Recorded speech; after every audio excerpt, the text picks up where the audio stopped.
Hallo, ich bin's, Giovanni Mesaino und ich möchte euch in diesem Video erklären, wie man eine Diät Schritt für Schritt aufbaut.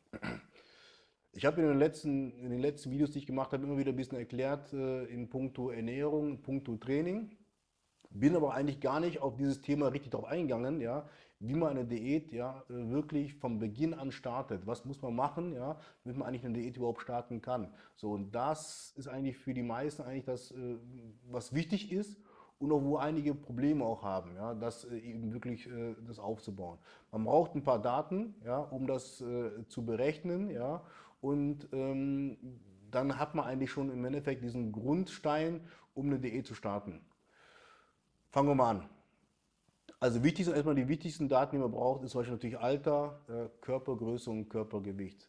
So, das ist erstmal das Wichtigste. Wozu braucht man diese Daten? Punkto eins: man sollte sowieso erstmal für sich ein Tagebuch führen, ja, entweder elektronisch oder auch auf Papierform, ja, wo man einfach jede Woche sein Gewicht einträgt. Man fängt einfach an den Tag an, wenn man wirklich die Diät starten möchte, wo man dann hingeht und dann sich dann morgens früh zum Beispiel oder auch abends, es ist wichtig, dass man eigentlich, wenn man das Gewicht misst, ja, dass man da wirklich auch das immer zur gleichen Zeit macht. Also entweder morgens oder abends oder nachmittags. Möglichst aber auch dann, wenn man nicht gerade gegessen hat. Also dann wäre es am besten natürlich dann vor einer Mahlzeit. Das ist einmal der erste Schritt. Der andere Schritt ist natürlich zu wissen überhaupt, ja, was ist mein Kaloriengrundumsatz? Weil der wird später benötigt, um zu wissen, wie ich meine Diät aufbauen kann und vor allen Dingen, wie viel Nahrung kann ich zu mir nehmen am Tag, ja. Und auch zu wissen, ja, in welchem Bereich ich mich befinde, ob ich abnehmen kann oder ob ich das Gewicht halte. Ja, so. Es gibt eine ganz einfache Formel, ja, und wir wollen auch hier ein Video machen, wo wir jetzt nicht im Endeffekt den Pro-Sportler unterstützen wollen, sondern auch die Leute, die vielleicht gar keinen Sport betreiben wollen, sondern einfach nur abnehmen wollen. Oder auch die vielleicht ein bisschen Sport betreiben, vielleicht ein bis zweimal die Woche, ja, aber jetzt nicht 40% des Tages sich mit diesem Bereich Fitness auseinandersetzen wollen, sondern einfach nur sagen, ich möchte einfach, ich bin zu schwer, ich habe zu viel Gewicht auf die Rippen, ja, ich möchte einfach nur abnehmen und brauche da einfach einen Ansatz dafür, wie ich es am besten machen kann, ja. Und eigentlich dafür ist dieses Video gedacht, ja, so. Und deswegen machen wir das alles ein bisschen nicht so im Detail, sondern einfach nur grob dargestellt, die einfachsten Formeln, ja, die aber auch auf jeden Fall erfolgsersprechend die Personen auch helfen können. So. Es gibt eine Formel, das heißt zum Beispiel, wo man es ganz einfach berechnen kann, ist, dass man dann 22 bis 26 Kalorien pro Körpergewicht errechnen kann. Das heißt, man hat das Körpergewicht, nehmen wir 100, und dann rechnet man darauf 26 Kalorien. Ja? Das heißt mal 100, ja? Und das, was dann rauskommt, ist dann eigentlich der Grundumsatz, den man hat. Ja? Es gibt dann einen Bereich, wo es schwankt, wie ich schon gerade sagte, zwischen 22 und 26. Das heißt, du hast 4 Kalorien, hast du Spielraum dazwischen. Ja, das kann man dann variieren. Ja, wenn man merkt, irgendwann, wenn man das gerechnet hat, mit dem Grundumsatz, ja, bin ich zu hoch, ja, kann man das ein bisschen runterschrauben auf 25, 24 oder 23, ja, das geht dann schon. Aber das muss man dann eben mit der Zeit machen. Das kann man nicht am Anfang machen. Das ist so eine grobe Umrechnung, wie gesagt, ja, die nicht 100% genau ist. Da liegen wir ungefähr bei 70, 80%, kann man sagen.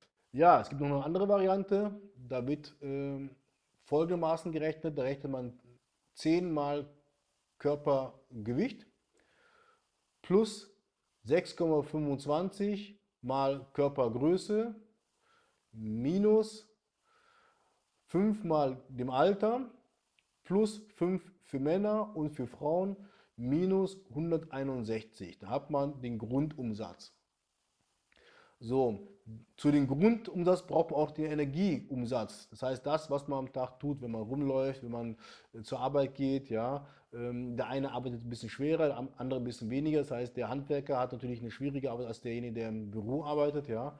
Dann eben auch derjenige, der viel Sport treibt, der andere, der nicht viel Sport treibt, ja. Und da gibt es eben auch so eine Tabelle, wo es Werte gibt, die man dann in den Grundumsatz einrechnen kann, ja, und die sieht folgendermaßen aus, dass man zum Beispiel von leicht, ja,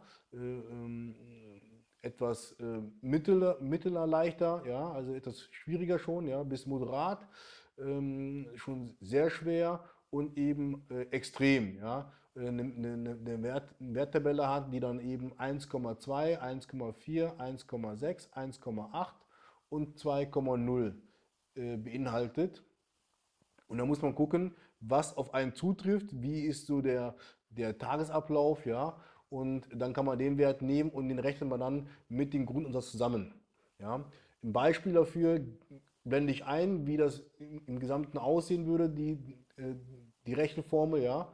Und natürlich kann man es natürlich noch besser machen. Das heißt, wenn man natürlich an den Tagen, wo man nicht so viel tut, das heißt an den Tagen, wo man vielleicht keinen Fitness hat oder wo man nicht trainiert, ja, kann man die Tage natürlich auch runternehmen. Das wäre dann für die Leute, die es wirklich sehr genau machen wollen.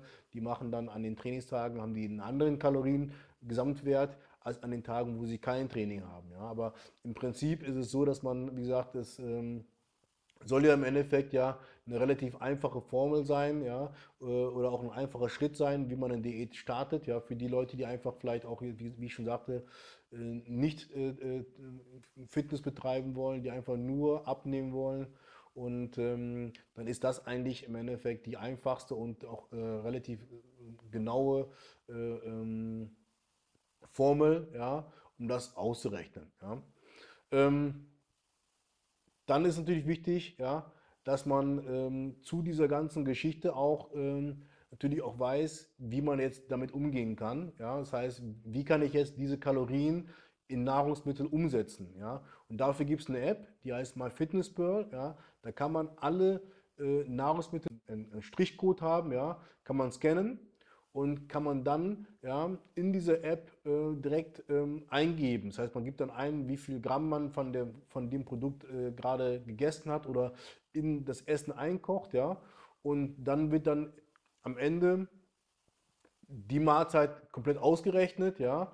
Man kann auch natürlich auch direkt sehen, was das Produkt im Endeffekt für Werte hat, ja, wie viel Kohlenhydrate, wie viel Energie, wie viel Eiweiß, wie viel Fette das auch hat, ja. Und dann kann man das ein bisschen anpassen, ja. So, und das heißt, man kann die Mahlzeiten von Frühstück, Mittagessen, Abendessen bis hin auch die Snacks, die man macht, ja, überprüfen und sehen, dass man eben auch in dem Kalorienbereich drin bleibt. Man kann das alles eingeben, wie viel man essen möchte, ja, wie viel Kalorien man verbrauchen möchte. Und der gibt dann, sagt dir dann auch dann das Programm, du hast jetzt noch 1000 Kalorien übrig oder 2000 Kalorien übrig für den Rest des Tages, ja. Und so viel Fette, so viel Kohlenhydrate, ist alles für dich errechnet. Das heißt, du musst dann eigentlich nicht mehr viel machen, sondern einfach nur noch das, was du isst, einfach kurz einscannen und dann siehst du, okay, ich habe noch diese Möglichkeit zu essen. Ja, was natürlich klar ist, einige werden wahrscheinlich auch Probleme haben, ja, diese Kalorienmenge, die man dann hat, ja, am Tag wirklich damit auszukommen. Ja. Einige werden sagen, oh, das ist mir zu wenig. Ich habe jetzt immer noch Hunger, ich sitze jetzt hier um 9 Uhr abends oder so und hab richtig Hunger, habe aber keine Möglichkeit mehr theoretisch, wenn ich meine Diät fortführen möchte, noch zu essen, weil meine Kalorien sind schon verbraucht. So, dahingehend ist dann das Training wichtig, damit dass man im Endeffekt einen höheren Energieumsatz erwirkt, indem man dann mehr trainiert, ja, statt dann vielleicht gar nicht, ja, vielleicht dann macht man dann schon mal 2, 3 Einheiten pro Woche, ja, oder man macht dreimal die Woche Training, ja, dann hat man die Möglichkeit eben mehr zu essen. Das ist dann die andere Sache. Ja. Das heißt, man muss dann eben schauen, wie das aussieht. Ja. Komme ich mit dem Essen klar, dann ist es okay. Komme ich nicht klar oder will ich mehr essen, grundsätzlich, ja, muss ich gucken, dass ich mehr Energie verbrauche. Und dann kann ich das durch Training, durch ein Workout, durch Laufen oder andere Sachen, kann ich das erhöhen und kann dadurch am Ende des Tages mehr essen. Das war eigentlich alles. Das waren die Informationen, die man braucht, um den ersten Schritt zu machen für eine Diät, um eine Diät zu beginnen, zu starten und auch durchzuführen. Was ganz wichtig ist natürlich auch, ist, wenn man die Diät gemacht hat, ja, muss man so oder so seine Ernährung, ja, die man vielleicht vorher gemacht hat, umdenken. Ja. Man muss sie umdenken, weil sonst fällt man wieder zurück. Das nennt man so eine Art Jojo-Effekt. Ja. Man kommt dann langsam wieder zurück zu der alten Figur, die man hatte, weil man dann wieder so ist, wie es vorher war, die Gewohnheiten wieder annimmt, ja, und die Dinge isst in der Menge auch, wie man sie vorher gegessen hat. Man muss sich bewusst sein, dass wenn man von der Figur her sich verändern möchte, muss man grundsätzlich seine Ernährung umstellen. Ja, die vorher gewesen ist, war dafür verantwortlich, dass man so aussieht. Ja, das heißt, man muss sie so oder so, muss man sie nach der Diät, ja, muss man sie umstellen, dass man das Gewicht, was man hat, eben auch dann hält. Alles klar. Das war es soweit. Ich hoffe, dass ich euch helfen konnte. Wenn euch das Video gefallen hat, dann lasst bitte ein Like da, abonniert den Kanal, ja, aktiviert die Glocke, damit ihr informiert werdet für neue Videos, die ich hochlade und neue Tipps. Ich wünsche euch einfach alles Gute, dass ihr eure Ziele erreicht, ja, dass ihr eure Diät durchführen könnt und vor allem auch, dass ihr dann das Ziel erreicht, was ihr euch vorgenommen habt und das auch halten könnt. Ja. Ich würde sagen, ich wünsche euch alles Gute. Bis dann, euer Gio. Bis dann. Ciao.